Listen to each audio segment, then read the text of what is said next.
Hello, Maxtivity artists! It's great to have you back for another art lesson.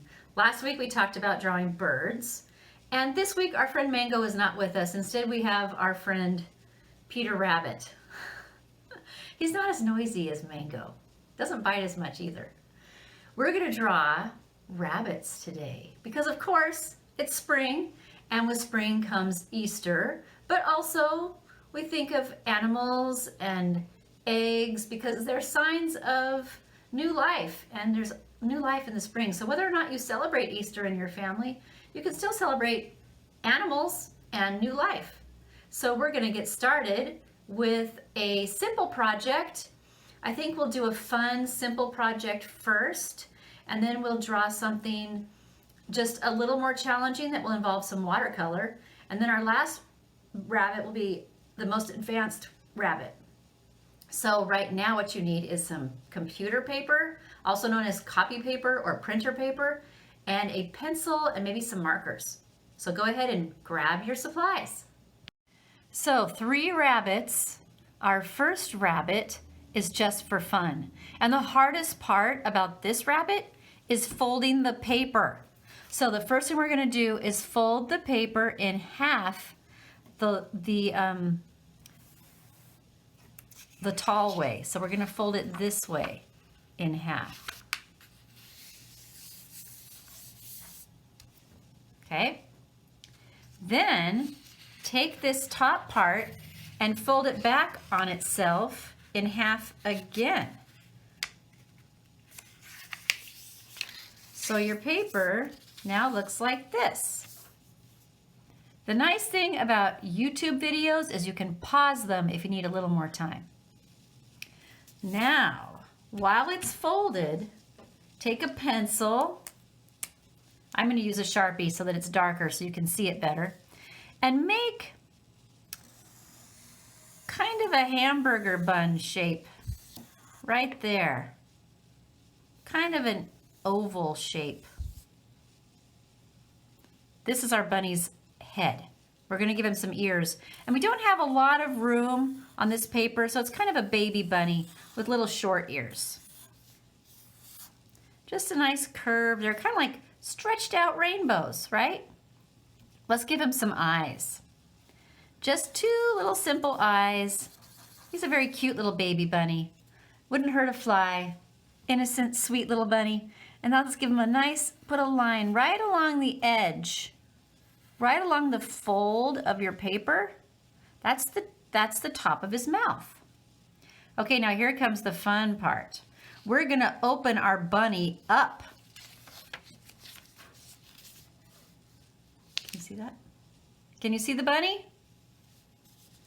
All right, now, uh-oh, his chin got disconnected from his head. We have to connect that. So we're gonna take our pencil or our pen and we're gonna start right here and draw a line as straight as we can down here to meet the chin. And we're gonna do that again on this side.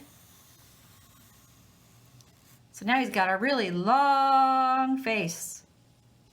Now I'm gonna fold that bunny up again because I wanna see where the bottom of his mouth should be. Bottom of his mouth should be right there. I'm just gonna mark that real light so I know right along the edge there. That's where the bottom of his mouth should be. Okay, he's got a huge mouth. So now we're gonna connect our bunny's mouth. So we're gonna connect this line here, this point to this point. So another line that goes pretty straight all the way down to that line. See, that's the edge of his face there. And we'll do the same thing on this side. Straight line all the way down. Why did we give him such a big mouth? Well, he's not really an innocent little bunny. He's an evil, monster, savage bunny rabbit. So we're gonna give him some big fangs. Evil looking fangs. Yikes, I'm scaring myself. And if you wanna give him a tongue, you can give him a crazy tongue too. I'm just gonna give mine fangs. So now look what happens when we fold him up. Oh, he just looks like an innocent, little harmless baby bunny again. And someone might come up to him and go, "Oh, can I pet you, little baby bunny?" And then he'll go, "Rawr!" So that's why this is such a fun project. Now, you might want to color your little innocent baby bunny. Maybe you want to color him pink because that's a nice innocent little color. No one would suspect a pink bunny of being an evil monster.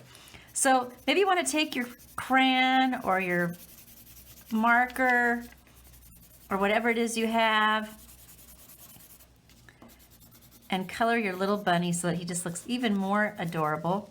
Did I forget to give the bunny a nose? I suppose if you want to, you don't have to give your bunny a nose, but you could give him a little nose like that if you wanted to. And you could give him some whiskers if you want to.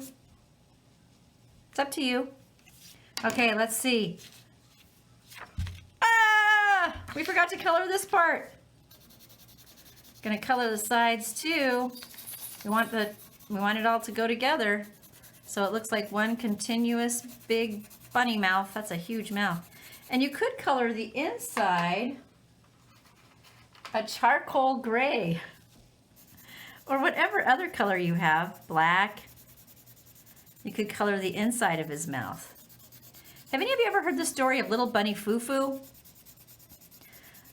It's actually a song I used to sing when I was at camp. Little bunny foo foo hopping through the forest, scooping up the field mice and bopping them on the head. Down came the good fairy and she said, little bunny foo foo, I don't want to see you scooping up the field mice and bopping them on the head. So apparently the good fairy gives little bunny foo foo 3 chances to mend his ways, but he just keeps bopping the field mice on the head. So finally, as punishment, the good fairy turns him into a goon. And I always thought that was a really bad idea because if the bunny was a goon, that sounds like a goblin or some kind of ghoul. He'd be even more likely to bop little field mice on the head if he was a goon, and he'd probably be bigger and scarier. So I think it might have been better if she'd turned him into a field mouse. Okay, so that's your little bunny foo foo. Little bunny foo foo hopping through the forest, scooping up the field mice and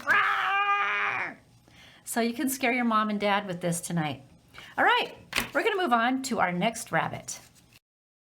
So it's time for rabbit number 2.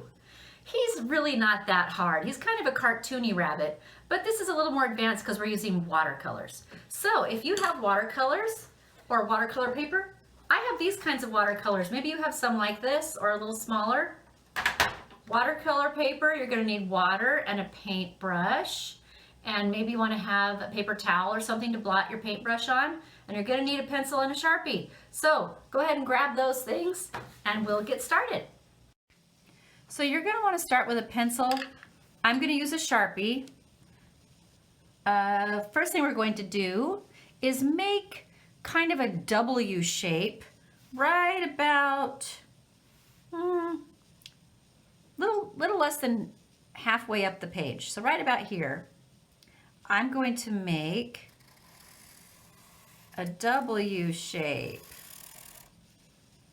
Okay, good. Then I'm going to make 2 circles. One here on the top of that line and one here. And I'm going to put a little dot, maybe a little bigger than a dot, inside each one. How are we doing so far? You're keeping up? Not too hard so far, is it? Now we're going to make kind of a V shape right here. Can you tell yet what's going to happen? Okay, we're going to extend this line on the other side of the eye up a little ways on both sides.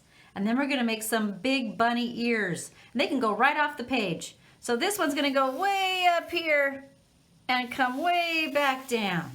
And this one's going to go way up here and come way back down. And then we're just gonna put some little fur right here to connect the 2 ears. That's our bunny's head. Now we just need a neck. So just go ahead and make one diagonal line that starts right about here and goes off this way at a slant. And then just across from that, another diagonal line going down like that. That's all there is to it. So now, after you are done doing that in pencil, you can go over what you did in pencil with Sharpie. I'm going to go ahead and put an inner line on both of these ears and maybe a little fur right there. You might want to do that too. Okay, so go ahead and go over that in Sharpie before you watercolor. So I have two brushes here. I have a big brush and a little brush. Big brushes are for painting big areas of space, and little brushes are for painting really thin things that you want to stay within the lines. So it's up to you what kind of brush you use. I think I'm going to start with the big brush because I'm going to be doing this big area of the rabbit. And you can make your rabbit any color you want. I'm going to make mine natural rabbit colors. So we're going to start with brown. So I get some water on my brush and then I put it in the brown paint, smear it around. So I think I have plenty of paint on my brush. And then I'm just going to come right in here and paint on top of the dry paper. Sometimes with watercolor you get your paper wet first, but we're just going to paint right on top of the dry. So I'm going to make my whole rabbit brown. Oh, look at this. Look how it's getting lighter over here. This is where I first put my paintbrush down, and it's darker because I had more paint on my brush. But as I paint farther away, it gets lighter and lighter. So if you want to, you can make this side of your bunny dark and this side light, and then it will appear as if light is coming from this side and shining on this side of the bunny, and that this side is in shadow. Fun thing to do because it makes your picture look a little more 3D. I'm gonna add even more paint to make that even darker on that side, make even more of a contrast. And the thing with watercolor paint is sometimes it seems really dark when you first put it on, but then it kind of lightens out as it kind of spreads out the longer it sits there on your paper. But I think I might spread that out just a little bit. And let's put shadow under his chin. Under there, under his neck, where his neck is, yeah. There, starting to look a little more 3D. Okay, let's go ahead, and if your big brush has a tip, you could do the ears with the tip of the big brush. You don't have to switch to the little brush.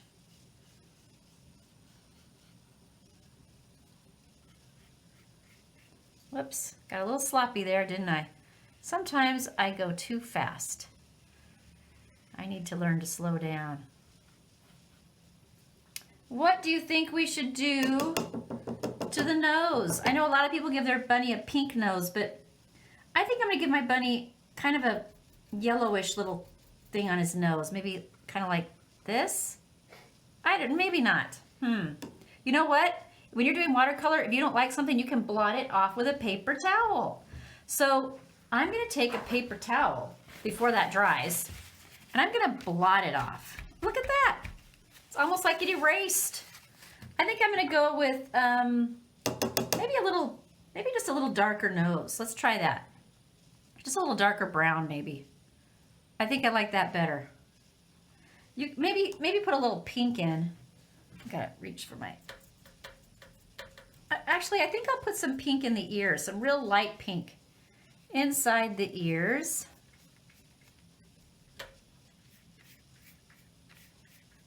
And maybe a little pink on that nose too. Well, you can do whatever you want with your nose. So now my bunny is pretty much done. Isn't he cute? Now, if I wanted to, I could do the background too. Maybe a pretty sky blue background, just real light, just wash it in. We're going to be doing watercolor on our live class on Thursday, and we're going to talk a little bit more about how you can make a cool background using wet on wet watercolor techniques. But today we're just doing wet on dry, which means the paper is dry, the paintbrush is wet. And your paper is going to curl a little bit. That's what watercolor paper does. But after it dries, if you put a bunch of heavy books on top of it to flatten it out, that will probably work.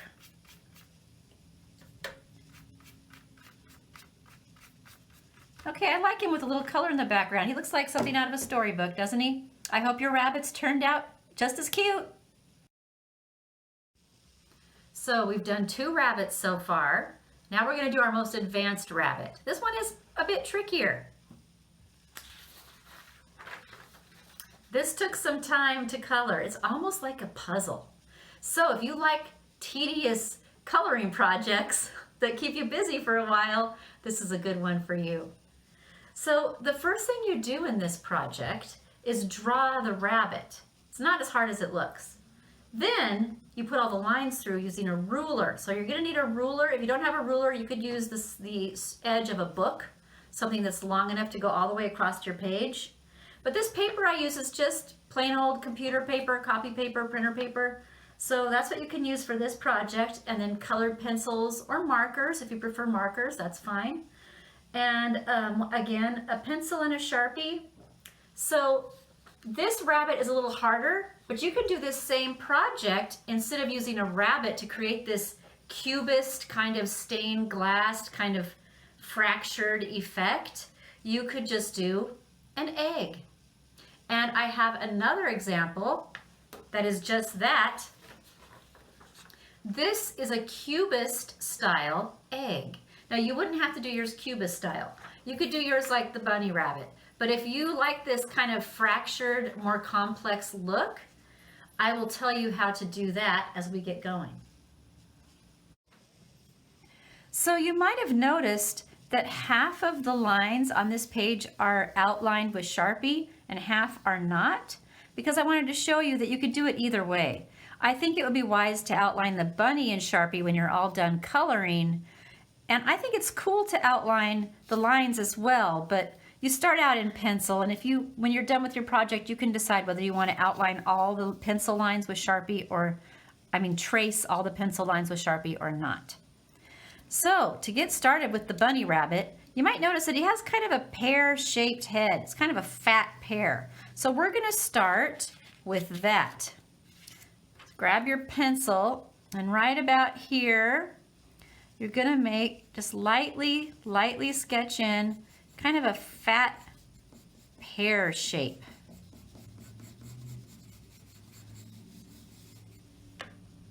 Good. And then the back of the bunny starts right about here. So we're going to do a curved back. And then his chest is comes right about off this cheek here.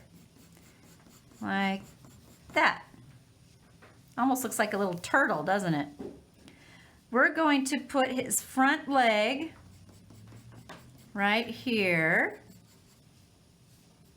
Give him a little foot. And come back up and give him a little elbow. And then his other leg is right on the other side. It's a little shorter than the other one because it's farther away. So this one's going to be a little higher than this one. Then his tummy continues right about there, and then there's his back leg. Now his back leg, his back foot, is actually not any lower than these feet. So you want to make sure you don't make his foot way down here. It should be kind of on it. If there's an imaginary line going from this foot back under the bunny, it should kind of be above that imaginary line. His foot kind of curves, and then it curves again. And then he's got a little tufty tail. Well, maybe that needs to be a little smaller. Okay. Let's give him some ears. So this ear, right here in the middle of his head, put a little point right there. This ear starts here and kind of goes up and ends at a point and then comes back down, kind of gets a little wider, almost like the leaf of a tulip. It connects back to his head. And then this one's a little different shape. This one's a little wider because he's got it turned differently, and it kind of comes back around like that. I think I want that to be a little bit longer. All right. Now, one of his eyes is right here. So let's do a little kind of an almond shape there with some eyelashes. And then across from that, make a little curved shape. And his other eye, another almond shape. You could have some more lashes coming off. And his nose, or her nose, is just kind of a U shape with this coming down. I think the chin needs to be a little smaller on our rabbit. I don't know about those eyes. I think they're too high. Let's put them a little lower. Sometimes the placement of the eyes can change the entire picture. Okay. So now, once your bunny looks the way you want your bunny to look, you might want to make him a little fuzzier. Once your bunny looks the way you want your bunny to look, then you get your ruler out and you start doing the lines. So, I'm going to take my ruler, and you can see I made lots of lines with this bunny, but you don't have to make that many lines if you don't want to. But you want to take your ruler and just start making lines going down across the page, and they shouldn't be evenly spaced out. They should be a little different, and they should sometimes overlap each other. And then go the other way across the page this way, and maybe turn your ruler that way and then turn it that way. So you've got some different diagonals. Maybe some can be straight and some can be diagonals. Okay, and now what you're going to do is you're going to choose 3 colors, probably either markers or colored pencils or crayons. You're going to use 3 colors that are kind of similar. For the rabbit, I did the first time, I used orange, yellow, and kind of an orangey red. Those are all kind of warm colors. And then for the outside, the background, I used greens.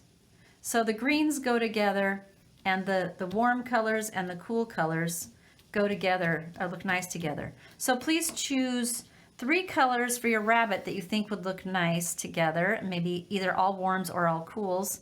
And you can leave some spaces white. So I think I'll just choose 3 warm colors.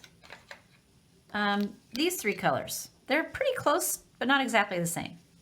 So what I'm going to do is I'm going to start coloring between the lines, but I want to always try not to color the same color on either side of the line. Now, it would be okay to color this space the same color because they're just connected at the corner. They're not side by side. So that would be okay, but I wouldn't want to color this one the same color as this one. So it's kind of a little bit of a puzzle because you have to keep that in mind, and sometimes you get yourself into a corner and you're like, oops. And if that happens and you just don't have another color, you'll have to choose a 4th color. So I'm not going to color this whole square yellow. I'm coloring the rabbit. So when you get to a space that has one of your lines in it from the rabbit, you want to color within the line of the rabbit. For example, down here is another one. See right here, his stomach is here, but there's still this space here. So we'll color that later, one of the outside colors. But I would color this part of the rabbit. So the rabbit is going to be all warm colors, and everything outside the rabbit will be a cool color. So let's see, you can see that I tried to stagger it so that the colors were you never had 2 colors side by side. They might be touching in the corners, but not side by side. So that's kind of a fun challenge for you. And then when I was all done, I took my Sharpie and I traced everything on my rabbit that I wanted to see.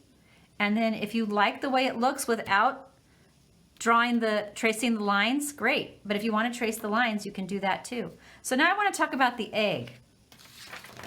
So the egg, this is a very complicated egg. It kind of looks like a fractured mirror image of an egg. And this is what we call cubism. Picasso invented this style of art, and it's kind of fun. So if you want to do an egg instead of a rabbit, because the rabbit is kind of hard to draw, you could, I'm going to use a pencil. You make your egg shape. Oop, that's the wrong pencil. Make your egg shape. And then you put your lines through it. I'm just going to do a couple here. Well, I guess I'm going to have to do enough to show you how this is done. And you can color your egg the same way that you colored your rabbit, or you can make it fractured like this. And how you do that is not single space, but maybe every other space or every third space, you change where the edge of the egg is. So right here, I'm going to erase between these two straight lines. I'm going to erase the edge of my egg, and I'm going to move it. I'm going to move it in closer.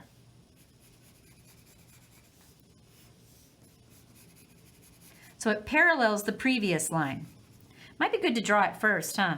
And then maybe here, maybe I want to move this line out. So first, I think it'd be better if I draw it first, so I can see that it's parallel to that line. And then I'm going to remove the original line. So I'm starting to create a fractured egg, but I leave that part.